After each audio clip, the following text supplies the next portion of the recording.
എൻ്റെ ജീവിതത്തിലെ ഏറ്റവും മറക്കാനാവാത്ത സംഭവമായിട്ട് തോന്നിയിട്ടുള്ളത് 2 കുഞ്ഞുങ്ങളുടെ മരണമാണ്. ട്രെയിനിടിച്ച് മരിച്ച 2 കുഞ്ഞുങ്ങളുടെ ഇത് ആ ഒരു മുഖമാണ് എൻ്റെ ജീവിതത്തിൽ എനിക്ക് ഒട്ടും മറക്കാൻ പറ്റാത്തതായിട്ടുള്ളത്. ഇങ്ങനെ നല്ല വലിയ ഭംഗിയുള്ള ഡ്രസ്സുകളൊന്നും അല്ല ഇടുക. കൂട്ടത്തിൽ മുതിർന്നവരുടെ എന്തെങ്കിലും ബനിയനോ അല്ലെങ്കിൽ ഫ്രോക്കോ ഒക്കെ ഉണ്ടാവുക. അപ്പോൾ അങ്ങനെ ഒരു കുട്ടിയായിരുന്നു അത്. ആ കുട്ടി ട്രാക്കിംഗ് കൊണ്ട് പൂക്കൾ പറിക്കുകയായിരുന്നു. പറയുന്നത് ഒരല്പം ക്രൂരമാണെങ്കിലും നമുക്ക് ആത്മഹത്യ ചെയ്യാൻ വരുന്നവരോട് അത്രയേറെ അങ്ങനെ വലിയൊരു സിമ്പതിയൊന്നും ഉണ്ടാവാറില്ല. ഒരു കുടുംബമായിട്ട് ആത്മഹത്യ ചെയ്യാൻ വന്ന ഒരു 3-4 പേരുണ്ടായിരുന്നു. ഒരാൾ കുറച്ച് മുതിർന്ന ഒരു കുട്ടിയുണ്ട്, ഒരു 10-16 വയസ്സുള്ള കുട്ടി ഉണ്ടാവും. പിന്നെ അച്ഛൻ, അമ്മ, പിന്നെ ഒരു ചെറിയ കുട്ടിയാണ്. അപ്പോൾ ആ കുട്ടി ഇങ്ങനെ ആദ്യമായിട്ട് ട്രെയിൻ കാണുകയെന്ന് തോന്നുന്നു. ആ കുട്ടി ട്രെയിൻ വരുന്നത് ഇങ്ങനെ എഴുന്നേറ്റ് നിന്ന് നോക്കുന്നുണ്ടായിരുന്നു. ഒരു 120 കിലോമീറ്റർ സ്പീഡിൽ പോകുന്ന ഒരു വണ്ടി നമുക്ക് നിർത്തണമെങ്കിൽ മിനിമം ഒരു 700 മീറ്റർ അല്ലെങ്കിൽ ഒരു 800 മീറ്റർ എങ്കിലും മിനിമം വേണ്ടി വരും. ഒട്ടും ഉറങ്ങാൻ കഴിയില്ല, നമുക്ക് അല്പം പോലും ഉറങ്ങാൻ കഴിയില്ല. ഒരു കണ്ണ് അടയ്ക്കാൻ പോലും പാടില്ല. അത് വലിയ അപകടങ്ങൾക്ക് കാരണം. നമസ്കാരം, ഞാൻ സിയാഫ് അബ്ദുൽ ഖാദർ. കൊങ്കൺ റെയിൽവേയിൽ ലോക്കോ പൈലറ്റായിട്ട് കഴിഞ്ഞ 25 വർഷമായിട്ട് ജോലി ചെയ്യുന്ന ഒരാളാണ്. ലോക്കോ പൈലറ്റ് എന്നാൽ ട്രെയിൻ ഓടിക്കുന്ന ആ വ്യക്തിയാണ്. 2 പേരാണ് സാധാരണയായി ലോക്കോയിൽ അഥവാ ട്രെയിൻ ഓടിക്കുന്നതിന് വേണ്ടി ഉണ്ടാവുക. ഒരു ആൾ ലോക്കോ പൈലറ്റും അടുത്തയാൾ അയാളെ സഹായിക്കുന്ന അസിസ്റ്റൻറ്റ് ലോക്കോ പൈലറ്റും. ആദ്യം ജോലിക്ക് കയറുക അസിസ്റ്റൻറ്റ് ലോക്കോ പൈലറ്റ് ആയിട്ടാണ്. ഞാൻ 1999 അസിസ്റ്റൻറ്റ് ലോക്കോ പൈലറ്റായിട്ട് കയറിയത്. ലോക്കോ പൈലറ്റായി നേരിട്ട് നിയമനം ഇതുവരെ ഇന്ത്യയിൽ ഇല്ല. അതിന് കൊങ്കൺ റെയിൽവേയിലാണ് എനിക്ക് ജോലി കിട്ടിയത്.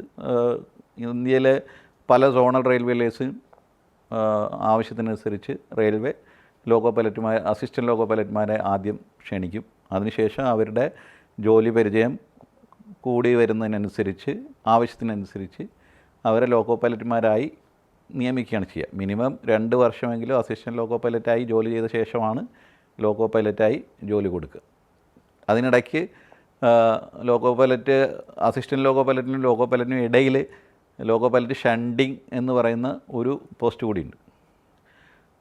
നിങ്ങൾക്ക് അറിയാമെന്ന് ഞാൻ കരുതുന്നു. ട്രെയിനുകൾ സാധാരണയായിട്ട് ഗുഡ്സ് ട്രെയിനുകളും പാസഞ്ചർ ട്രെയിനുകളാണ് ഉള്ളത്. എക്സ്പ്രസ് ട്രെയിനുകളുമുണ്ട്. പാസഞ്ചർ കൂടാതെ ദീർഘദൂര എക്സ്പ്രസ് ട്രെയിനുകളുണ്ട്.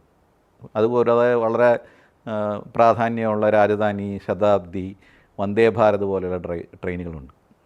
അപ്പോൾ ലോക്കോ പൈലറ്റുമാരുടെ ഡ്രൈവർമാർ എന്ന് നമുക്ക് ഇപ്പോൾ തൽക്കാലം എന്തായിട്ട് പറയാം. ഇപ്പോൾ ലോക്കോ പൈലറ്റ് എന്നാക്കി ആ പോസ്റ്റിൻ്റെ പേര് മാറ്റിയിട്ടുണ്ട്. കുറച്ച് കാലം മുമ്പ് വരെ എൻജിൻ ഡ്രൈവർ എന്നാണ് പറഞ്ഞുകൊണ്ടിരുന്നത്. ഏതായാലും ലോക്കോ പൈലറ്റായിട്ട് ആദ്യം ചേരുന്ന ആൾ അസിസ്റ്റൻറ്റ് ലോക്കോ പൈലറ്റായിട്ട് ചേരുന്നു. അതിനുശേഷം അയാളുടെ എബിലിറ്റിയും അയാളുടെ പ്രവർത്തന മികവും ഒക്കെ കണക്കിലെടുത്ത് ഒഴിവ് പോലെ അയാളെ ഷണ്ടിങ്ങിന് വേണ്ടി ഉപയോഗിക്കും. ഷണ്ടിങ് എന്ന് പറഞ്ഞാൽ ഒരു സ്റ്റേഷൻ യാർഡിൽ എൻജിനും ബോഗികളും തമ്മിൽ കൂട്ടിപ്പിടിപ്പിക്കുക, ഏതെങ്കിലും ബോഗികൾക്ക് എന്തെങ്കിലും തകരാറുണ്ടെങ്കിൽ അത് അഴിച്ചു മാറ്റുക, അല്ലെങ്കിൽ എൻജിൻ ഒരു ലൈനിൽ നിന്ന് വേറെ ഒരു ലൈനിലേക്ക് കൊണ്ടുവരിക, യാർഡിൽ നിന്ന് നമുക്ക് തീവണ്ടി പ്ലാറ്റ്ഫോമിലേക്ക് കൊണ്ടുവരിക, അങ്ങനെയൊക്കെയുള്ള പ്രവർത്തനം അടങ്ങുന്ന ജോലിയാണ് ഷണ്ടിങ് എന്ന് പറയാറ്. അപ്പോൾ ആ ഷണ്ടിങ്ങിന് വേണ്ടി ഉപയോഗിക്കും. അതിലൊരു ലോക്കോ പൈലറ്റ് മാത്രമേ ഉണ്ടാവുള്ളൂ, അയാൾക്ക് അസിസ്റ്റൻ്റ് ഉണ്ടാവാറില്ല. അതിനുശേഷം അവരെ ഗുഡ്സ് ഡ്രൈവറായിട്ടാണ് ഉപയോഗിക്കുക. ഗുഡ്സ് ഡ്രൈവർ അഥവാ ഗുഡ്സ് ലോക്കോ പൈലറ്റായിട്ട്. ഗുഡ്സ് ലോക്കോ പൈലറ്റ് നിങ്ങൾക്ക് എല്ലാവർക്കും അറിയാവുന്നതുപോലെ പലതരത്തിലുള്ള ചരക്കുകൾ, സിമൻറ്റോ അരിയോ അല്ലെങ്കിൽ അതുപോലെ ഏത് തരത്തിലുള്ള ചരക്കുകളോ ആണെങ്കിൽ, അല്ലെങ്കിൽ ഇരുമ്പയിര്, കൽക്കരി, അങ്ങനെയുള്ള പല സാധനങ്ങൾ റെയിൽവേ ഇന്ത്യയിൽ ഒട്ടാകെ ഗതാഗതം നടത്തുന്നുണ്ട്. അപ്പോൾ ആ ട്രെയിനുകൾ ലക്ഷ്യസ്ഥാനത്തെത്തിക്കുക എന്നുള്ളതാണ് അവരുടെ ജോലി. അപ്പോൾ അതിനുവേണ്ടി അവർക്ക് ആവശ്യമായ ട്രെയിനിങ് നൽകും. ഓരോ എൻജിനും എങ്ങനെയൊക്കെയാണ് പ്രവർത്തിക്കുന്നത്. പലതരത്തിലുള്ള എൻജിനുകളുണ്ട്. ഗുഡ്സിന് തന്നെ കൂടുതൽ ഭാരം വലിച്ചു കൊണ്ടുപോകാൻ പറ്റുന്ന എൻജിനുകളാണ് സാധാരണ ഗുഡ്സിന് വേണ്ടി ഉപയോഗിക്കുക. പാസഞ്ചർ ആകുമ്പോൾ അത്രയും ഭാരം ഉണ്ടാവില്ല, പക്ഷേ കൂടുതൽ സ്പീഡ് വേണം. ഗുഡ്സിൽ സാധാരണ ഒരു 10, 75, 80 കിലോമീറ്റർ സ്പീഡിലാണ് ഗുഡ്സുകൾ നമ്മുടെ നാട്ടിൽ പോയിക്കൊണ്ടിരിക്കുന്നത്. അതേസമയം പാസഞ്ചറുകൾ 160 കിലോമീറ്റർ സ്പീഡ് വരെ ഇപ്പോൾ പോയിക്കൊണ്ടിരിക്കുന്നുണ്ട്. അപ്പോൾ നമ്മുടെ കേരളത്തിൽ 110 ഇപ്പോൾ എൻ്റെ അറിവിൽപ്പെട്ടിടത്തോളം ഏറ്റവും കൂടിയ സ്പീഡ്. ഞാൻ കേരളത്തിലെ കാര്യം മാത്രമല്ല പറയുന്നത്, മറ്റ് ഇന്ത്യയിലെ മറ്റു പ്രദേശങ്ങളിലെ കാര്യങ്ങൾ കൂടി പരിഗണിച്ചുകൊണ്ടാണ് പറയുന്നത്. അപ്പോൾ 160 കിലോമീറ്റർ സ്പീഡ് വരെ ഗതിമാൻ എക്സ്പ്രസ്സൊക്കെ പാഞ്ഞുകൊണ്ടിരിക്കുന്നുണ്ട്. ഇപ്പോൾ പ്രത്യേക ട്രെയിനിങ് ഉണ്ട്. ഒന്ന്, വന്ദേ ഭാരതിൻ്റെ എൻജിൻ സാധാരണ എൻജിനുകൾ പോലെ അല്ല പ്രവർത്തിക്കുന്നത്. അപ്പോൾ അതിന് ആ വന്ദേ ഭാരത് ഓടിക്കുന്നതിന് വേണ്ടിയിട്ട് ട്രെയിനിങ് നൽകാറുണ്ട്. അതേപോലെ ഓരോ ട്രെയിനുകൾ, ഇപ്പോൾ മെമുവിലാണെങ്കിലും അതിൻ്റെ എൻജിനും നമ്മൾ സാധാരണ മറ്റ് എൻജിനുകളെ പോലെയല്ല പ്രവർത്തിക്കുന്നത്. അപ്പോൾ അതുകൊണ്ട് അത്തരം ഓരോ എൻജിനുകളും നമുക്ക് ആവശ്യമായ ട്രെയിനിങ് അവർ തരാറുണ്ട്. മിനിമം 2 വർഷമെങ്കിലും ചെയ്തിരിക്കണം. ചിലപ്പോൾ 2 വർഷം എന്നുള്ളത് 10, 12 വർഷം. എനിക്ക് 10 വർഷത്തെ പ്രവർത്തനത്തിന് ശേഷമാണ് കിട്ടിയത്. അത് അവിടെ നിലവിലുള്ള ഒഴിവുകളുടെ അടിസ്ഥാനത്തിലാണ് എത്ര കൂടുതലാകും എന്നുള്ളത് വരിക. സാധാരണഗതിയിൽ മിനിമം 2 വർഷമെങ്കിലും അസിസ്റ്റൻറ്റ് ലോക്കോ പൈലറ്റായ ശേഷമാണ് ലോക്കോ പൈലറ്റായിട്ട് ജോലി എടുക്കുക. പാളം തെറ്റുന്നതിനൊക്കെ ധാരാളം കാരണങ്ങളുണ്ട്. പാളം തെറ്റുന്നതിന്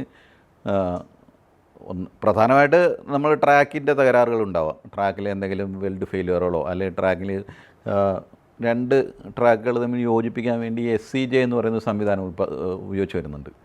അത് സ്ലാക്ക് എക്സ്പാക്ഷൻ ജോയിൻ്റ് എന്ന് പറയും. അത് 2 ട്രാക്കുകൾ തമ്മിൽ കുറേ അധികം എല്ലായിടത്തും നമുക്ക് വെൽഡ് ചെയ്ത് വയ്ക്കാൻ പറ്റില്ല. ട്രാക്ക് തന്നെ ഒരു സ്റ്റേഷനിൽ നിന്ന് അടുത്ത സ്റ്റേഷൻ വരെ പലയിടത്തും വെൽഡുകൾ ഉണ്ടാവും. പക്ഷേ എന്നാൽ പോലും വെൽഡുകൾ മാത്രമായി കഴിഞ്ഞാൽ കുറച്ച് കഴിയുമ്പോഴത്തേക്കും നമ്മുടെ ഈ വെയിലത്ത് ചൂടാകുകയും രാത്രിയാകുമ്പോൾ മഞ്ഞൊക്കെ ഏറ്റ് പെട്ടെന്ന് തണുക്കുകയും ചെയ്യും. അങ്ങനെ വരുമ്പോഴത്തേക്ക് വെൽഡ് പൊട്ടിപ്പോകുന്നൊരവസ്ഥയൊക്കെ ഉണ്ടാവും. അപ്പോൾ അതുകൊണ്ട് നേരത്തെ തന്നെ നമ്മൾ പാലങ്ങളിലൊക്കെ ശ്രദ്ധിച്ചിട്ടുണ്ടാവും, നമ്മൾ കോൺക്രീറ്റ് ചെയ്ത പാലങ്ങളൊക്കെ ശ്രദ്ധിച്ചിട്ടുണ്ടാവും, ചെറിയ കട്ട് ഉണ്ടാക്കി വെച്ചിട്ടുണ്ട്. അതേപോലെ തീവണ്ടി പാളത്തിനും ഇങ്ങനെ കട്ട് ചെയ്ത് വെച്ചിട്ട് SCJ എന്നാണ് പറയുക. അപ്പോൾ അതുപോലെയുള്ള സ്ഥലങ്ങളുണ്ട്. അപ്പോൾ അവിടെയൊക്കെ ഈ വെൽഡ് ഫെയിലർ ഉണ്ടാവുകയോ അല്ലെങ്കിൽ ഈ SCJക്ക് എന്തെങ്കിലും ഫ്രാക്ചർ ഉണ്ടാവുക അങ്ങനെയൊക്കെ ചെയ്യുകയാണെങ്കിൽ പാളം തെറ്റാനുള്ള സാധ്യതയുണ്ട്. അതല്ലെങ്കിൽ മറ്റെന്തെങ്കിലും ചില ഈ വിരുദ്ധ ശക്തികൾ മറ്റ് ഭാരപ്പെട്ട വസ്തുക്കളൊക്കെ കൊണ്ടുവന്ന് വെച്ച് കഴിഞ്ഞിട്ട് നമ്മുടെ വീലിന് കടന്നു പോകാൻ പറ്റാത്ത രീതിയിലുള്ള വലിയ വസ്തുക്കളൊക്കെ വെച്ച് കഴിഞ്ഞിട്ട് പാളം തെറ്റുന്ന അവസ്ഥ ഉണ്ടാവാറുണ്ട്. അല്ലെങ്കിൽ ഈ എൻജിൻ്റെയോ അല്ലെങ്കിൽ ഏതെങ്കിലും പർട്ടിക്കുലർ കോച്ചിൻ്റെയോ അല്ലെങ്കിൽ വാഗണിൻ്റെയോ അതിൽ താഴെയുള്ള വീൽ അസംബ്ലിയിലുള്ള എന്തെങ്കിലും ഭാഗത്തിനുള്ള തകരാറുകളുണ്ടാവാം. അതല്ലെങ്കിൽ വേറെ ഏതെങ്കിലും ഹാങ്ങിങ് പാർട്സ് അതിൽ നിന്ന് ഇതായിട്ട് വിട്ട് കിടക്കുന്നൊരു സ്ഥലത്ത് അതിന് മുകളിൽ ചാടിയിട്ട് പാളം തെറ്റുന്ന അവസ്ഥ ഉണ്ടാവാറുണ്ട്. പിന്നെ അതല്ലാതെ തന്നെ സിഗ്നൽ പാസ് ചെയ്ത് പോകുന്ന എൻജിനിൽ ചുവന്ന സിഗ്നൽ പാസ് ചെയ്ത് പോയാലും ചിലപ്പോൾ പാളം തെറ്റുന്ന അവസ്ഥ ഉണ്ടാവാറുണ്ട്. ലോക്കോ പൈലറ്റിന് സാധാരണ മിനിമം ക്വാളിഫിക്കേഷൻ ഒരു ITI ആണ് പറഞ്ഞിട്ടുള്ളത്. പക്ഷേ ITI ആയിട്ടുള്ള ആൾക്കാരെ വളരെ കുറഞ്ഞ ആൾക്കാരെ മാത്രമേ ITIയിൽ നിന്ന് ഞാൻ കണ്ടിട്ടുള്ളൂ. ഇപ്പോൾ ഞങ്ങളുടെ കൂടെയൊക്കെ MTech ആയിട്ടുള്ള ആൾക്കാർ വരെ ലോക്കോ പൈലറ്റായിട്ട് ജോലി ചെയ്ത് വരുന്നുണ്ട്. അപ്പോൾ ഡിപ്ലോമയോ എൻജിനീയറിങ്ങോ ഉള്ളവരാണ് വളരെ ഭൂരിപക്ഷം പേരും ലോക്കോ പൈലറ്റായിട്ട് ജോലി ചെയ്ത് വരുന്നു. കേരളത്തിൽ മാത്രമല്ല, എല്ലാ സംസ്ഥാനങ്ങളിലും വളവുകളുണ്ട്. മറ്റുള്ള സംസ്ഥാനങ്ങളിലും ധാരാളം വളവുകളുണ്ട്. വളവുള്ളപ്പോൾ നമുക്ക് വണ്ടി ഉയർന്ന വേഗതയിൽ ഓടിക്കാൻ കഴിയില്ല. കേരളത്തിൽ മാത്രമല്ല, കേരളത്തിൽ എനിക്ക് തോന്നുന്നു കുറച്ചുകൂടിയൊക്കെ സ്ട്രെയിറ്റ് ആയിട്ടാണ് തോന്നിയിട്ടുള്ളത്. ബാക്കിയുള്ള സംസ്ഥാനങ്ങളിലും ഈ പ്രശ്നങ്ങളുണ്ട്. പക്ഷേ കേരളത്തിലെ മൊത്തത്തിലുള്ള ഒരു ഭൂമിശാസ്ത്രപരമായിട്ടുള്ള കിടപ്പ് കൊണ്ട് പലയിടത്തും നമുക്ക് നേരെ വണ്ടി ഓടിക്കാനുള്ള ഒരു ബുദ്ധിമുട്ടുണ്ടാവാറുണ്ട്. പിന്നെ ഈ ചതുപ്പ് ആയിട്ടുള്ള പ്രദേശങ്ങൾ കേരളത്തിൽ കൂടുതലാണ്. അപ്പോൾ അല്ലെങ്കിൽ പിന്നെ ഇളകിയ മണ്ണ്, ഇപ്പം നമ്മുടെ ആലപ്പുഴ, എറണാകുളം, കൊല്ലം ജില്ലകളിലൊക്കെ എന്ന് പറഞ്ഞാൽ തീവണ്ടി കടന്നു പോകുന്ന ഭാഗങ്ങളിൽ മണ്ണിന് അത്ര ഉറപ്പില്ല. അപ്പോൾ അങ്ങനെ വരുമ്പോൾ സ്പീഡിൽ നമുക്ക് ഓവർ സ്പീഡിൽ പോയി കഴിഞ്ഞാൽ നേരത്തെ പറഞ്ഞ പോലെ പാളം തെറ്റാനോ അല്ലെങ്കിൽ മറ്റെന്തെങ്കിലും അപകടങ്ങൾ ഉണ്ടാകാനുള്ള സാധ്യതയുണ്ട്. അപ്പോൾ അതുകൊണ്ട് വളവുകളിലാണെങ്കിൽ തീർച്ചയായിട്ടും ഒരു നിശ്ചിത സ്പീഡിനപ്പുറത്തേക്ക് നമുക്ക് കൊണ്ടുപോകാൻ കഴിയില്ല. കാരണം അത് ഓട്ടോമാറ്റിക്കായിട്ട് വളയുന്നതാണ്. എൻജിൻ്റെയും തീവണ്ടിയുടെയും വളയുന്ന ടെക്നോളജി തന്നെ പലർക്കും സംശയമുള്ള ഒരു കാര്യമാണ്. സാധാരണയായിട്ട് തീവണ്ടി വളയ്ക്കാൻ വേണ്ടി ഉപയോഗിക്കുന്നത് നമ്മൾ ഒരു സ്റ്റിയറിങ്ങോ അല്ലെങ്കിൽ മറ്റെന്തെങ്കിലും ഉപയോഗിച്ച് വളയ്ക്കുകയല്ല. അത് ട്രാക്കിൻ്റെ ഒരു ചരിവ് അനുസരിച്ചിട്ടാണ് വളയുക. തീവണ്ടിയിൽ നമ്മൾ ട്രാക്ക് ഒരു മേല് കീഴിങ്ങനെ കുറച്ച് അധികം അതിൻ്റെ എലിവേഷനിൽ വ്യത്യാസം വരുത്തിയിട്ട് ആണ് വളയ്ക്കാൻ വേണ്ടിയിട്ട് ഉപയോഗിക്കുന്ന ആ ഒരു ടെക്നോളജി. അപ്പോൾ സ്വാഭാവികമായിട്ടും അത് വളരെ സ്റ്റീപ്പായിട്ടുള്ളൊരു വളവാണെങ്കിൽ, വളരെ കടുത്ത ഒരു വളവാണെങ്കിൽ അവിടെ നമുക്ക് വേഗത കുറച്ച് പോയില്ലെങ്കിൽ വണ്ടി പാളത്തിൽ നിന്ന് തെന്നിപ്പോകാനുള്ള ഒരു സാധ്യതയുണ്ട്. അതുകൊണ്ടാണ് കേരളത്തിൽ ഇപ്പോൾ നിലവിൽ 110 കിലോമീറ്റർ വരെ അനുവദിച്ചിട്ടുണ്ട്. അപ്പോൾ ഓരോ സ്ഥലങ്ങളിലും അവരുടെ ഈ ഭൂമിശാസ്ത്രപരമായ പ്രത്യേകതയൊക്കെ പരിഗണിച്ചും ബാക്കി ഒരുപാട് മാനദണ്ഡങ്ങൾ അതിന് വേണ്ടി ഉണ്ട്. അപ്പോൾ റെയിൽവേ സുരക്ഷാ കമ്മീഷണറാണ് ഓരോ വണ്ടിയും എത്ര സ്പീഡിൽ പോകണമെന്ന് തീരുമാനിക്കുക. അപ്പോൾ അവരതിന് ഒരുപാട് മാനദണ്ഡങ്ങൾ വെച്ചിട്ടുണ്ട്. അപ്പോൾ ആ മാനദണ്ഡങ്ങളൊക്കെ പരിഗണിച്ചുകൊണ്ടാണ് ഇപ്പോൾ നിലവിൽ 110 കിലോമീറ്റർ നൽകിയിട്ടുള്ളത്. അത് ചിലപ്പോൾ വേണമെങ്കിൽ ഇപ്പോൾ 130 കിലോമീറ്റർ ആക്കാൻ വേണ്ടിയിട്ട് പലയിടത്തും നടന്നുകൊണ്ടിരിക്കുന്നുണ്ട്. ആ ജോലികളൊക്കെ കംപ്ലീറ്റ് ആയി കഴിഞ്ഞാൽ കേരളത്തിലും സ്പീഡ് കൂട്ടാൻ പറ്റും. സാലറി ആണുങ്ങളോട് ചോദിക്കാൻ പാടില്ല എന്നാണ്. ആണുങ്ങളോടല്ല, പൊതുവേ സ്ത്രീകളോടാണെങ്കിലും ആരോടാണെങ്കിലും അങ്ങനെ ചോദിക്കാൻ പാടില്ല എന്നാണല്ലോ. അപ്പോൾ എന്നാലും തരക്കേടില്ലാത്ത സാലറി പാക്കേജ് ലോക്കോ പൈലറ്റുമാർക്കുണ്ട്. അപ്പോൾ മറ്റ് ഡിപ്പാർട്ട്മെൻറ്റുകളിൽ ഉള്ളതിനേക്കാൾ കൂടുതൽ സാലറി റെയിൽവേ നൽകി വരുന്നുണ്ട്. അത് ആവശ്യത്തിനാണോ, അവർ ചെയ്യുന്ന ജോലിക്ക് അനുസരിച്ചിട്ടാണോ എന്ന കാര്യത്തിൽ പലരും അഭിപ്രായ വ്യത്യാസം ഉണ്ടാവും. ആ കൂട്ടത്തിൽ ഞാനും ഉണ്ട്. പക്ഷേ അങ്ങനെയാണെങ്കിലും ഒരു അത്യാവശ്യം മാന്യമായ ശമ്പളം ലഭിക്കുന്ന ജോലി തന്നെയാണ് ലോക്കോ പൈലറ്റ്. ശരിക്കും എനിക്ക് റെയിൽവേയെക്കുറിച്ച് കാര്യമായ ധാരണയൊന്നും ഉണ്ടായിരുന്നില്ല. ഞാൻ ട്രെയിനിൽ യാത്ര ചെയ്യുന്നത് പോലും എൻ്റെ വിദ്യാഭ്യാസത്തിന് ശേഷമാണ്. ഞാൻ പോളിടെക്നിക്ക് പാസ്സായ ആളാണ്. പോളിടെക്നിക്കിൽ നിന്ന് ഡിപ്ലോമ കഴിഞ്ഞ് മറ്റ് എറണാകുളത്ത് എനിക്ക് ചെറിയൊരു ജോലി ഉണ്ടായിരുന്നു. അപ്പോൾ ആ ജോലിക്ക് വേണ്ടിയിട്ട് തീവണ്ടിയിൽ യാത്ര ചെയ്തിരുന്ന ഒരാളാണ് ഞാൻ. അങ്ങനെയാണ് ഞാൻ റെയിൽവേയെക്കുറിച്ച് എനിക്കുള്ള ആകെപ്പാടെയുള്ള അറിവ്. അപ്പോൾ പോലും എനിക്ക് എന്താണ് സിഗ്നൽസ് കൊണ്ട് ഉപയോഗിക്കുന്നത്, എന്താണ് ഷണ്ടിങ് എന്നൊന്നും കാര്യമായ ധാരണ ഉണ്ടായിരുന്നില്ല. അപ്പോൾ അതുകൊണ്ട് തന്നെ റെയിൽവേയിലേക്കുള്ള ഒരുപാട് പരീക്ഷകളൊക്കെ ഞാൻ എഴുതിയിട്ടുണ്ട്. പക്ഷേ ആ പരീക്ഷകളൊക്കെ എഴുതുമ്പോഴും ഞാൻ ചെയ്യാൻ പോകുന്ന ജോലി എന്താണ് എന്നെനിക്ക് യാതൊരു ധാരണ ഉണ്ടായിരുന്നില്ല. അപ്പോൾ ഏതായാലും തൊഴിലില്ലാത്ത ഒരാൾ, കേരളത്തിലെ ഒരു മലയാളി മിനിമം ഒരു മാസത്തിൽ ഒരു 5 എക്സാമെങ്കിലും എഴുതിയിരിക്കണം എന്നുള്ള ആ ഒരു സാധാരണ ചട്ടം വെച്ചിട്ട് ഞാൻ 99-ലാണ് ഈ പരീക്ഷ എഴുതുന്നത്. 99-ലല്ല, ശരിക്കും 97-ലാണ് പരീക്ഷ എഴുതുന്നത്. അപ്പോൾ അങ്ങനെ ധാരാളം പരീക്ഷകൾ എഴുതുന്ന കൂട്ടത്തിൽ അസിസ്റ്റൻറ്റ് ലോക്കോ പൈലറ്റിന് വേണ്ടിയിട്ട് പരീക്ഷ എഴുതി. അന്നത് അസിസ്റ്റൻറ്റ് ഡ്രൈവർ എന്നാണ് അറിയപ്പെട്ടത്. അസിസ്റ്റൻറ്റ് ഡ്രൈവർ എന്നതിനേക്കാൾ അന്ന് അതിന് ഡീസൽ അസിസ്റ്റൻ്റ് എന്നാണ് വിളിച്ചിരുന്നത്. കാരണം ആദ്യ കാലഘട്ടങ്ങളിൽ സ്റ്റീം എഞ്ചിനായിരുന്നല്ലോ ഉണ്ടായിരുന്നത്. ഈ സ്റ്റീം എഞ്ചിന് നമ്മൾ സാധാരണയായിട്ട് ഒരു ഡ്രൈവർ, അതിനുശേഷം ഒരു ഫയർമാൻ, അതിനുശേഷം ഒരു സെക്കൻഡ് ഫയർമാൻ, അങ്ങനെയാണ് എഞ്ചിനിൽ ഉണ്ടായിരുന്നത്. 3 പേരുണ്ടാവുമായിരുന്നു. ഫയർമാൻ്റെ ജോലി എന്ന് പറയുന്നത് ഈ കൽക്കരി ആവശ്യത്തിനനുസരിച്ച് എഞ്ചിനിലേക്ക് നിറയ്ക്കുക. വെള്ളത്തിൻ്റെ അളവ്, സ്റ്റീമാണല്ലോ, അപ്പോൾ സ്റ്റീം ഉണ്ടാകാൻ വേണ്ടിയിട്ട് കൽക്കരി വേണം, കൽക്കരി ഇട്ട് കൊടുക്കുക. അതുപോലെ ബാക്കിയുള്ള എഞ്ചിൻ്റെ പ്രവർത്തനങ്ങൾക്ക് ആവശ്യമായിട്ടുള്ള മറ്റു കാര്യങ്ങളെല്ലാം കൃത്യമായി ഉണ്ടോ എന്ന് ചെക്ക് ചെയ്യുക. അതൊക്കെയായിരുന്നു ഫയർമാൻ്റെ ജോലി. പക്ഷേ സ്റ്റീം എഞ്ചിനുകൾ പോയി അതിന് പകരം ഡീസൽ ലോക്കോസ് വന്നപ്പോഴത്തേക്ക് ആ പോസ്റ്റിൻ്റെ പേര് അവർ ഡീസൽ അസിസ്റ്റൻ്റ് എന്നാക്കി മാറ്റി. ഞാൻ ജോലിക്ക് കയറുമ്പോൾ ഡീസൽ അസിസ്റ്റൻറ്റ് മാറ്റി അത് അസിസ്റ്റൻറ്റ് ഡ്രൈവർ എന്നാക്കി. അപ്പോൾ ഡീസൽ അസിസ്റ്റൻറ്റിൻ്റെ ജോലി പക്ഷേ ഡീസൽ അടിച്ചു കൊടുക്കേണ്ട അങ്ങനെയുള്ള യാതൊരു ആവശ്യം ഉണ്ടായിരുന്നില്ല. പക്ഷേ അവർ ലോക്കോ പൈലറ്റിനെ ആവശ്യമായിട്ടുള്ള എല്ലാ സഹായങ്ങളും ചെയ്തു കൊടുക്കുക എന്നുള്ളതായിരുന്നു അവരുടെ ജോലി. അപ്പോൾ അതിന് വേണ്ടിയിട്ട് അവർ വെള്ളത്തിൻ്റെ അളവ്, മറ്റ് ഫ്യൂവലിൻ്റെ അളവ്, ബാക്കിയുള്ള ലൂബ് ഓയിലിൻ്റേത്, ബാക്കിയുള്ള ഒരു ധാരാളം ചെക്കിങ്സ് വേണ്ടി വരാറുണ്ട്. ആ ചെക്കിംഗ് എല്ലാം കഴിക്കും. അതിനുശേഷം ലോക്കോ പൈലറ്റിന് ആവശ്യമായിട്ടുള്ള സഹായങ്ങളെല്ലാം ചെയ്തു കൊടുക്കുക എന്നുള്ളത് ആ ജോലി. അപ്പോൾ അങ്ങനെയാണ് ഞാൻ ഈ ജോലിയിലേക്ക് കയറുന്നത്. ജോലിയിൽ അവിടെ ചെന്ന് ജോയിൻ ചെയ്യുന്നത് വരെ ശരിക്കും പറഞ്ഞാൽ എനിക്ക് കാര്യമായ ധാരണ ലോക്കോ പൈലറ്റിനെ കുറിച്ചുണ്ടായിരുന്നില്ല. കേരളത്തിന് പുറത്ത് കേരളത്തിലാണെങ്കിലും അത്യാവശ്യം വളരെ കഠിനമായ ഒരു ജോലി തന്നെയാണ് ലോക്കോ പൈലറ്റിൻ്റെ. സാധാരണഗതിയിൽ നമുക്ക് ബാക്കിയുള്ള ഓഫീസ് ജോലികളെ അപേക്ഷിച്ച് കുറച്ചുകൂടി കഠിനമായിട്ടുള്ള സാഹചര്യങ്ങളിലൂടെ നമുക്ക് കടന്നുപോകേണ്ടി വരുന്നുണ്ട്. കാരണം ഓരോ ട്രെയിനും 24 മണിക്കൂർ ഓടിക്കൊണ്ടിരിക്കുകയാണ്. ഇന്ത്യയിൽ ഇന്ന് വരെ തീവണ്ടികൾ നിശ്ചലമായ ഒരു സാഹചര്യം ഉണ്ടായിട്ടില്ല.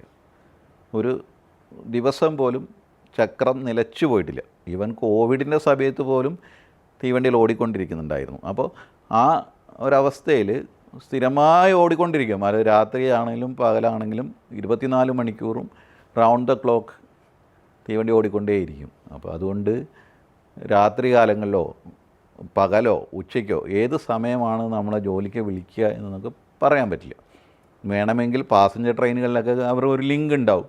ഈ വണ്ടി വർക്ക് ചെയ്ത് അവിടെ ഷൊർണൂർ ചെന്ന് ഷൊർണൂർ ഇറങ്ങി അതിനുശേഷം തിരിച്ച് ഇങ്ങോട്ട് എറണാകുളത്തേക്ക് അടുത്ത വണ്ടി, അങ്ങനെ ഒരു ലിങ്കൊക്കെ ഉണ്ടാവും. പക്ഷേ ഗൂഡ്സ് ട്രെയിനുകളിൽ അങ്ങനെയുള്ള ലിങ്കുകളൊന്നും ഉണ്ടാവില്ല.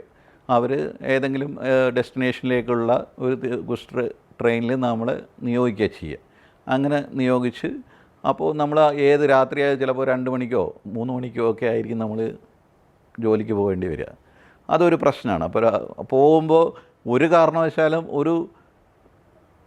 ഒട്ടും ഉറങ്ങാൻ കഴിയില്ല. നമുക്ക് അല്പം പോലും ഉറങ്ങാൻ കഴിയില്ല. ഒരു കണ്ണ് അടയ്ക്കാൻ പോലും പാടില്ല. അത് വലിയ അപകടങ്ങൾക്ക് കാരണമാകും. അപ്പോൾ അതൊരു പ്രശ്നമാണ്. ഒരു മനുഷ്യജീവിയെ സംബന്ധിച്ചിടത്തോളം ഉറക്കമെന്ന് പറയുന്നത് എത്ര വിലപ്പെട്ടതാണെന്നും അയാളുടെ ആരോഗ്യത്തിനെയും അയാളുടെ ജീവിതത്തെ എത്രയും നിർണായകമായി ബാധിക്കുന്ന ഘടകമാണെന്നും നമുക്ക് മനസ്സിലാവണമെങ്കിൽ ലോക്കോ പൈലറ്റായിട്ട് ജോലി ചെയ്യണമെന്നാണ് എനിക്ക് തോന്നിയിട്ടുള്ളത്. അതൊരു വിഷയമാണ്. അപ്പോൾ ഉറക്കം കൃത്യമായിട്ട് നമുക്ക് ഏത് സമയത്തും ഉറങ്ങുക എന്ന് പറയുന്ന സംഭവം ഈ ജോലിക്ക് സാധിക്കില്ല.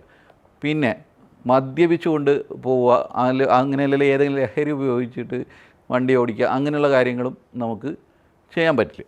ജോലിയുടെ ഭാഗമായിട്ട് ഞാൻ പോയിട്ടുള്ള 3 സംസ്ഥാനങ്ങളാണ്. ഞങ്ങളുടെ ജോലി കർണാടക, ഗോവ, മഹാരാഷ്ട്ര, ഈ 3 സംസ്ഥാനങ്ങൾ. കൊങ്കൺ റെയിൽവേ ശരിക്കും 4 സംസ്ഥാനങ്ങൾ കൂടി ചേർന്നിട്ടുള്ള ഒരു ഡയറക്ടർ ബോഡിയാണ് നിയന്ത്രിക്കുന്നത്.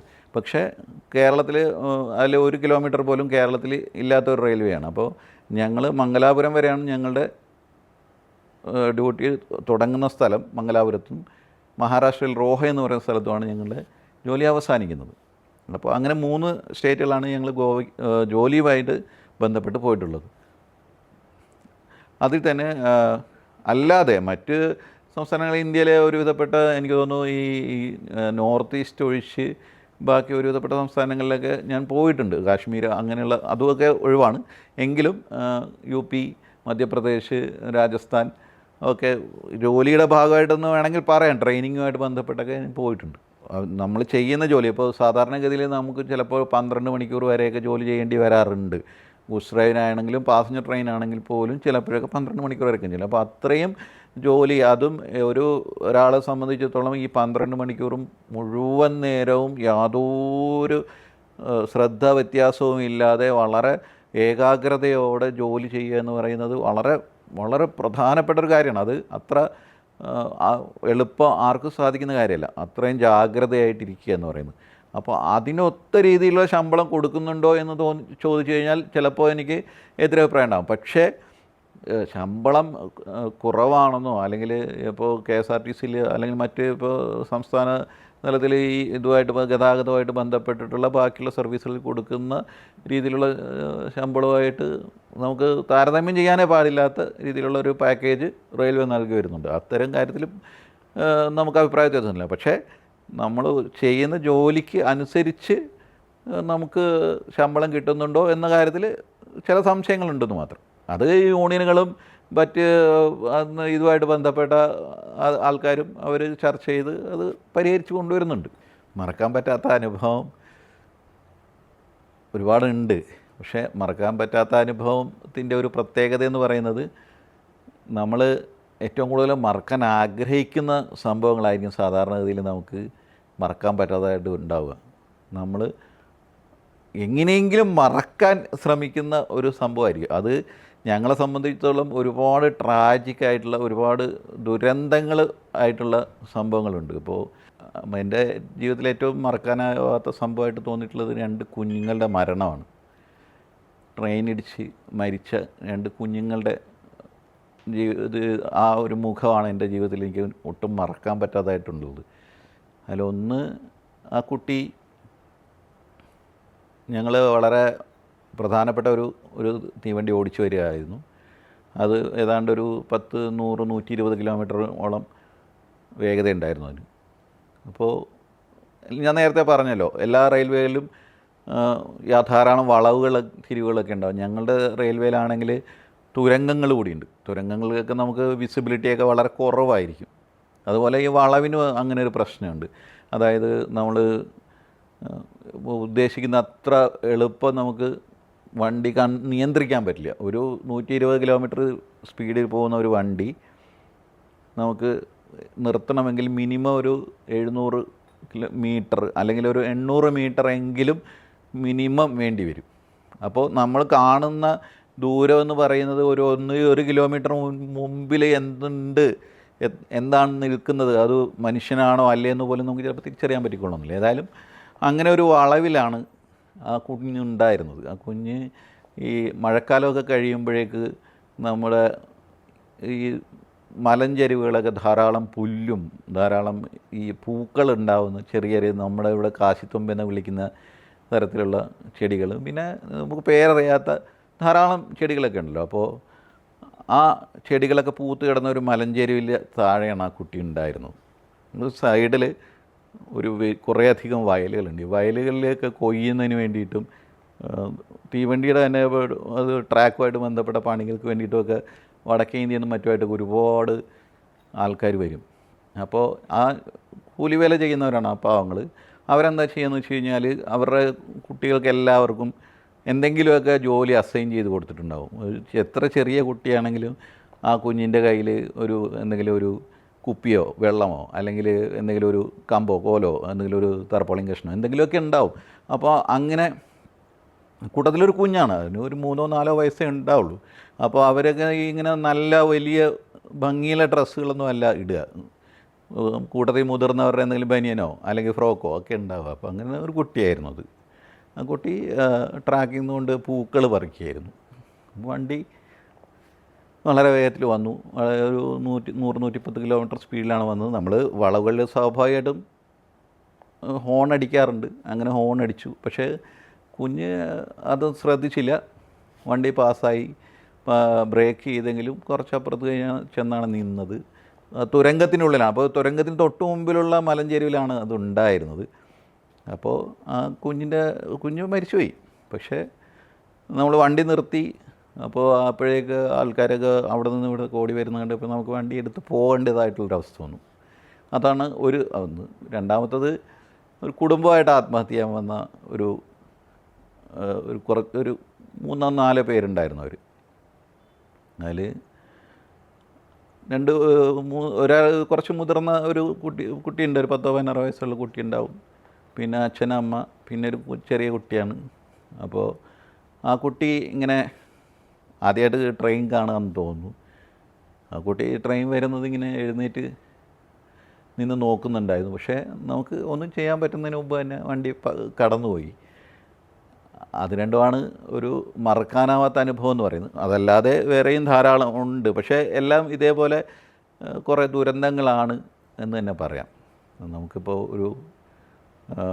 ഏതെങ്കിലും ഒരു വളരെ സാഹസികമായി രക്ഷപ്പെടുത്തിയ ഒരു അനുഭവത്തെക്കാൾ കൂടുതൽ ഇത്തരം ദുരന്ത അനുഭവങ്ങളാണ് ഉണ്ടായിട്ടുള്ളത്.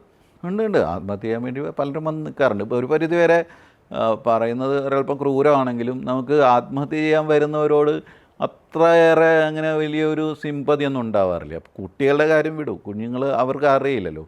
അല്ലെങ്കിൽ ഇപ്പോൾ മൃഗങ്ങൾ ധാരാളം ജീവൻ നഷ്ടപ്പെട്ടു പോകാറുണ്ട്. പക്ഷേ ഒരാൾ ആത്മഹത്യ ചെയ്യാൻ വേണ്ടിയിട്ട് വന്ന് നിൽക്കുന്നതാണെങ്കിൽ ഇപ്പോൾ നമ്മൾ കഴിയാവുന്നത്ര പിന്തിരിപ്പിക്കാൻ ശ്രമിക്കും. ഇപ്പോൾ ഈ കഴിഞ്ഞ ദിവസം തന്നെ ഞങ്ങൾ ഒരു വണ്ടി കൊണ്ട് പോകുമ്പോഴത്തേക്ക് ആ വണ്ടിക്ക് അവിടെ ട്രെയിൻ സ്റ്റോപ്പുള്ള ഒരു സ്റ്റേഷനിലേക്ക് കയറിക്കൊണ്ടിരിക്കുകയാണ്. 10-30 കിലോമീറ്റർ സ്പീഡേ ഉള്ളൂ.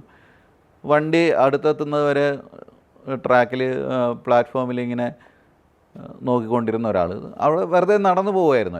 അയാൾ പെട്ടെന്ന് തീവണ്ടിക്ക് മുന്നിലേക്ക് എടുത്ത് ചാടി. ഒരു 10 മീറ്റർ പോലും മുന്നിൽ നമുക്ക് ടോളറൻസ് കിട്ടിയില്ല. അപ്പോൾ ഒറ്റ ചാട്ടം ചാടി. ഞാൻ വളരെ പെട്ടെന്ന് തന്നെ വണ്ടി ബ്രേക്കിട്ട് നിർത്തി.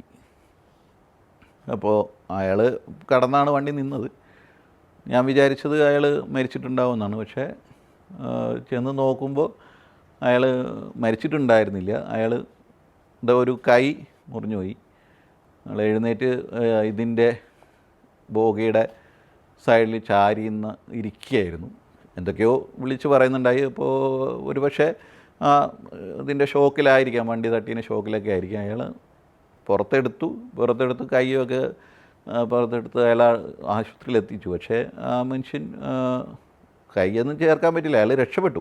കഴിഞ്ഞ ദിവസം തന്നെ നമുക്ക് ഓരോ ആൾക്കാർ നിൽക്കുന്നതിൻ്റെ ബോഡി ലാംഗ്വേജ് കാണുമ്പോൾ മനസ്സിലാവും. ഇപ്പോൾ ഒരുപാട് കുട്ടികൾ അല്ലെങ്കിൽ കുറച്ച് പ്രായമായ ആൾക്കാരാണെങ്കിൽ തന്നെ നമ്മൾ ട്രെയിൻ വരുമ്പോഴത്തേക്ക് ഒരു ഹീറോയിസം കാണിക്കുന്നതിന് വേണ്ടിയിട്ട് ട്രെയിനിന് മുന്നിൽ ഇങ്ങനെ നിവർന്ന് നെഞ്ച് വിരിച്ച് നിൽക്കുന്ന ഒരവസ്ഥയുണ്ട്. അത് നമുക്ക് കണ്ടാൽ അറിയാം ഇയാൾ അവസാന നിമിഷം ആകുമ്പോഴത്തേക്ക് പുറത്തേക്ക് ചാടും എന്ന് നമുക്കറിയാൻ പറ്റും. പക്ഷേ ആത്മഹത്യ ചെയ്യാൻ വരുന്ന ഒരാളുടെ അയാളുടെ ബോഡി ലാംഗ്വേജ് കൃത്യമായി നമുക്ക് മനസ്സിലാവും. അയാൾ എന്തെല്ലാം നമ്മൾ ചെയ്തു കഴിഞ്ഞാലും അയാൾ മാറാനേ പോകുന്നില്ല. നമ്മൾ പല പ്രാവശ്യവും ഹോണടിക്കുകയും എഴുന്നേറ്റ് നിന്ന് കൈയും കാലും ഒക്കെ വെച്ചിട്ട് പരമാവധി അയാൾ എങ്ങനെയെങ്കിലും ട്രാക്കിൽ നിന്ന് പുറത്താക്കാനൊക്കെ ശ്രമിക്കാറുണ്ട്. പക്ഷേ ഒരു ചെയ്യാൻ ഉറപ്പിച്ച് വരുന്ന ഒരാൾ വളരെ അപൂർവമായിട്ട് മാത്രമേ പുറത്തേക്ക് പോകുള്ളൂ. ഇപ്പോൾ ഈ അടുത്ത് ഞാൻ ഇങ്ങോട്ട് പോരുന്നതിന് ഒരു 2 ആഴ്ച മുമ്പ് ബൈദൂർ എന്ന് പറയുന്നൊരു സ്റ്റേഷന് മുമ്പ് കുറച്ച് മുന്നേ ഒരാൾ വന്നിട്ട് ഇതേപോലെ നിൽക്കുന്നുണ്ടായിരുന്നു. അപ്പോൾ ഞങ്ങൾ വിചാരിച്ചത് അയാൾ മരിച്ചു പോകുന്നതാണ്. പക്ഷേ ആ സമയത്ത് ഞങ്ങൾ വളരെ ശക്തമായിട്ട് ഹോൺ അടിച്ചു. ഒന്ന്, രണ്ടാമത് ആ കൃത്യസമയത്ത് തന്നെ അയാൾക്ക് ഒരു ഫോൺ വന്നു. അപ്പോൾ അയാൾ ആ മൊബൈൽ ഫോണിൽ അറ്റൻഡ് ചെയ്തിട്ട് ആ ഫോണിലിരുന്ന ആൾ എന്തുകൊണ്ട് പറഞ്ഞുകൊണ്ടാണോ എന്നറിയില്ല, അവസാന നിമിഷം തൊട്ടില്ല എന്നായപ്പോഴത്തേക്ക് അയാൾ ചാടി പുറത്തേക്ക് പോയിട്ടുണ്ട്. അപ്പോൾ അങ്ങനെ വളരെ അപൂർവമായിട്ടാണെങ്കിലും രക്ഷപ്പെടുന്ന അവസരങ്ങളുണ്ടാകും. പക്ഷേ ഏതായാലും ഒരാൾ ആത്മഹത്യ ചെയ്യാൻ വേണ്ടി വന്ന് നിൽക്കുന്ന അവസ്ഥയാണെങ്കിൽ സാധാരണ നിൽക്കൽ മാത്രമല്ല, ചിലർ കിടക്കാറുണ്ട്, ചിലർ വണ്ടിയുടെ മുന്നിൽ കൂടെ ഓടാറുണ്ട്. ഒരു ദിവസം രാത്രി ഒരു 2 മണിയോടെ വണ്ടിയുടെ മുമ്പിൽ കൂടെ ഇങ്ങനെ ഒരു 10-20 മീറ്ററോളം അയാൾ പുറത്തുനിന്ന് പെട്ടെന്ന് ചാടി വന്ന് മുന്നിലൂടെ ഓടി വണ്ടി അടുത്തെത്താറായപ്പോഴത്തേക്ക് ജസ്റ്റ് ഇത് ട്രാക്കിൻ്റെ സൈഡിലേക്ക് മാറി. പക്ഷേ അയാൾ മരിച്ചുപോയി. അപ്പോൾ അങ്ങനെയുള്ള ഒരുപാട് സംഭവങ്ങൾ ഉണ്ടാവാറുണ്ട്. ഓരോ കാഴ്ചയും നമ്മുടെ മനസ്സിൽ എല്ലാ കാലത്തേക്കും ഇങ്ങനെ റെക്കോർഡ് ചെയ്യപ്പെടുന്നുണ്ട്. അതിപ്പോൾ ഞാൻ ജോലിക്ക് കയറിയ ആദ്യത്തെ ഹ്യൂമൻ റൺ ഓവർ എന്നാണ് ഞങ്ങൾ പറയുക. മനുഷ്യരാണ് മരിക്കുന്നതെങ്കിൽ അതിന് ഹ്യൂമൻ റൺ ഓവർ എന്ന് പറയാം. അപ്പോൾ അന്ന് ആദ്യമായിട്ട് അന്ന് ഞാൻ ലോക്കോ പൈലറ്റ് അല്ല, അസിസ്റ്റൻ്റ് ലോക്കോ പൈലറ്റാണ്. അപ്പുറത്ത് നിൽക്കുന്ന ലോക്കോ പൈലറ്റ് വണ്ടി നിർത്തിയില്ലല്ലോ എന്ന് വിചാരിച്ച് എനിക്ക് അയാളോട് ഭയങ്കരമായ ദേഷ്യമൊക്കെ തോന്നി. അപ്പം ഞാൻ അയാളോട് ഇതിനെക്കുറിച്ച് ചോദിച്ചപ്പോൾ അയാൾ വളരെ അയാളെ അത് ട്രോമയുണ്ട്, പക്ഷേ എങ്കിൽ പോലും അത് വിട്ടുകളയൂ എന്നുള്ള രീതിക്ക് പറയുകയാണ് ചെയ്തത്. അപ്പോൾ അതിന് അത്ര മോശമായൊരു പദമാണ് അയാൾ അതിന് ഉപയോഗിച്ചത്. അപ്പം നമുക്കിപ്പോൾ ഇത്തരം ഒരു ഷോയിൽ പറയാൻ പാടില്ലാത്ത രീതിയിലുള്ള ഒരു പദമാണ് അയാൾ ഉപയോഗിച്ചത്. പക്ഷേ അപ്പോൾ അയാളോട് എനിക്ക് ഭയങ്കര അയാളെ കൊന്നുകളയണമെന്ന് പോലും തോന്നിയിട്ടുണ്ട്. ഇങ്ങനെ ഇത്രയും അതും ഇതേമാതിരി ഒരു കുട്ടിയായിരുന്നു. രാവിലെ വെളുപ്പാങ്കാലത്ത് പാലുമായിട്ട് പോയിക്കൊണ്ടിരുന്നൊരു കുട്ടിയായിരുന്നു. ആ കുട്ടിയെ വണ്ടി അടിച്ചു. അപ്പോൾ അയാൾ ഇനിയിപ്പോൾ റിപ്പോർട്ട് ചെയ്യേണ്ടതെന്ന് ചോദിച്ചപ്പോൾ അയാൾ പറഞ്ഞത് ഇല്ല, അത് വിട്ടുകളയാം, അതിനെക്കുറിച്ചൊന്നും നീ ആലോചിക്കേണ്ടയില്ല എന്നാണ് അയാൾ പറഞ്ഞത്. അപ്പോൾ അതുപോലെ ഓരോ സംഭവങ്ങളും നമ്മുടെ മനസ്സിലിങ്ങനെ കൃത്യമായി റെക്കോർഡ് ചെയ്ത് പോകുന്നുണ്ട്. അത് എൻ്റെ അനുഭവത്തിൽ എനിക്കിത് പരിചയമുള്ള എല്ലാ ലോക്കോ പൈലറ്റുമാരെയും വളരെ വേദനിപ്പിക്കുന്നുമുണ്ട്. ഒരു പരിധിവരെ അവരതിൽ നിന്ന് പല രീതിയിലും ഒഴിഞ്ഞു മാറാനോ പൊരുത്തപ്പെടാനോ ഒക്കെ ശ്രമിക്കാറുണ്ട്. ചിലർ പറയാറുണ്ട് ഞാനല്ല ഇടിച്ചത്, എൻജിനല്ല ഇടിച്ചത് എന്നൊക്കെ ചോദിക്കുന്ന ആൾക്കാരൊക്കെ ഉണ്ട്.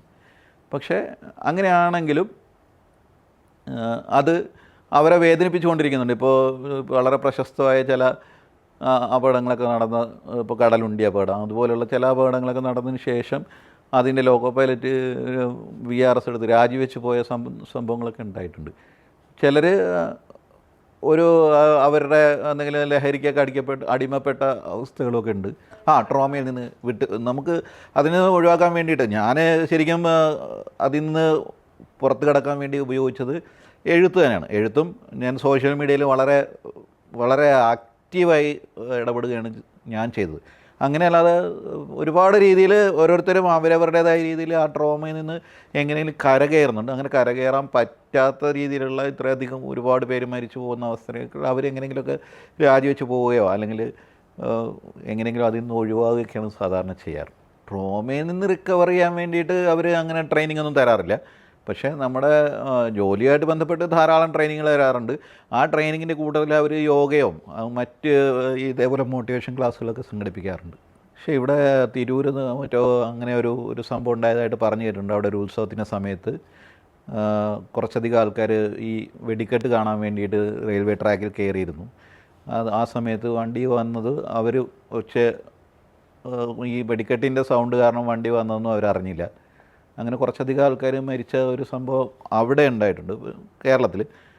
ഞങ്ങളുടെ സെക്ഷനിലും ഒരു 6-7 പേരൊക്കെ മരിച്ച സംഭവങ്ങളാണ്. അതെന്താ പറ്റിയെന്ന് വെച്ച് കഴിഞ്ഞാൽ അവിടെ തുരങ്കത്തിൽ വർക്ക് ചെയ്തുകൊണ്ടിരുന്ന കുറച്ച് ആൾക്കാർ അവർ ഏതോ രീതിയിൽ വണ്ടി പാസ്സായ ശേഷം ഇതിൻ്റെ അടിയിൽ പെട്ടുപോകുന്നൊരു സംഭവം ഉണ്ടായിട്ടുണ്ട്. പക്ഷേ എന്നാലും ക്രൗഡ് എന്നുള്ള രീതിക്കുള്ള ഒരു അപകടം ഞങ്ങളുടെ റെയിൽവേയിൽ നടന്നിട്ടില്ല. പാളത്തിൻ്റെ ഇടയിൽ കാല് കുടുങ്ങുക എന്നൊക്കെ പറയുന്നതൊക്കെ വളരെ വളരെ വളരെ വിരളമായ സാധ്യതയുള്ളൂ. അങ്ങനെ സാധാരണഗതിയിൽ ഒരാൾക്ക് പാലത്തിൻ്റെ ഇടയ്ക്ക് കാല് കുടുങ്ങാനുള്ള സാധ്യതയില്ല. പിന്നെ നമ്മൾ ട്രാക്ക് മാറ്റാൻ വേണ്ടിയിട്ട് സാധാരണഗതിയിൽ ഓരോ സ്റ്റേഷനുകളിലും ചില സംവിധാനങ്ങളുണ്ട്. അതിൻ്റെ ഇടയ്ക്ക് അബദ്ധത്തിലൊക്കെ വേണമെങ്കിൽ കാല് കുടുങ്ങാന്നേ ഉള്ളൂ. അതൊക്കെ പക്ഷേ നല്ല വളരെ സൗണ്ടോട് അല്ലെങ്കിൽ ഒച്ചയോടുകൂടിയാണ് ഇത് മാറുക. അപ്പോൾ സാധാരണഗതിയിൽ നമ്മൾ ഒരു സ്വബോധമുള്ള ഒരാൾക്ക് അങ്ങനെ കാല് കുടുങ്ങേണ്ട അവസ്ഥയൊന്നും ഉണ്ടാവാറില്ല. അത് സിനിമയിലൊക്കെ കാണുന്നതൊക്കെ ഒരു സിനിമാറ്റിക്കായിട്ടുള്ള ഒരു ചിത്രീകരണം എന്ന് കണക്ക് കൂട്ടുന്നുണ്ട്. പാളത്തിൻ്റെ ഇടയ്ക്ക് കാല് കുടുങ്ങില്ലെങ്കിൽ പാളത്തിൽ കുടുങ്ങിപ്പോകുന്നൊരവസ്ഥ വരാറുണ്ട്. അത് എന്താണെന്ന് വെച്ച് കഴിഞ്ഞാൽ പഴയ കാലങ്ങളിൽ ഇപ്പോൾ ഈ അടുത്ത് ഷൊർണൂർ സംഭവിച്ച ഒരു സാധനം കൂടിയാണ്. അതായത് ഈ പാലങ്ങളുണ്ടല്ലോ, നദികൾക്ക് മീതെ ഉണ്ടാക്കിയിട്ടുള്ള പാലങ്ങൾക്ക് കൈവരിയൊന്നും ഉണ്ടാവാറുണ്ടായിരുന്നില്ല. പകരം അതിൽ റെഫ്യൂജിയാണ് ഉണ്ടാവുക. റെഫ്യൂജി എന്ന് വെച്ച് കഴിഞ്ഞാൽ ഒരാൾക്ക് പോയി കയറി നിൽക്കാൻ പറ്റുന്ന ഒരു ചെറിയ ഇടം ഉണ്ടാവും. ബാക്കിയുള്ള സ്ഥലങ്ങളെല്ലാം കാലിയായിട്ട് കിടക്കുക ചെയ്യുക. അപ്പോൾ അത് കൃത്യമായിട്ട് അറിയാത്ത ഒരാൾക്ക് വണ്ടി വരുമ്പോൾ ഓടി ആ ഇതിൽ എത്തിക്കൊള്ളണമെന്നില്ല. വണ്ടി വരുന്നത് അറിഞ്ഞില്ല. ഇപ്പോഴുള്ള ഏറ്റവും പ്രധാനപ്പെട്ട പ്രശ്നം, ഞങ്ങളെയൊക്കെ ഏറ്റവും കൂടുതൽ വലയ്ക്കുന്ന ഒരു പ്രശ്നം എന്ന് വെച്ച് കഴിഞ്ഞാൽ ഈ നോയിസ് ക്യാൻസലിങ് ഇയർഫോണുകളാണ്. ഇയർഫോണുകൾ ചെവിയിൽ വെച്ചുകൊണ്ട് ഒരുപാട് പേര് ട്രാക്കിലൂടെ നടന്നു പോവുകയോ അല്ലെങ്കിൽ ട്രാക്കിൽ ജോലികൾ ചെയ്യുകയോ ചെയ്യാറുണ്ട്. അത് വളരെ അപകടകരമായൊരു കാര്യമാണ്.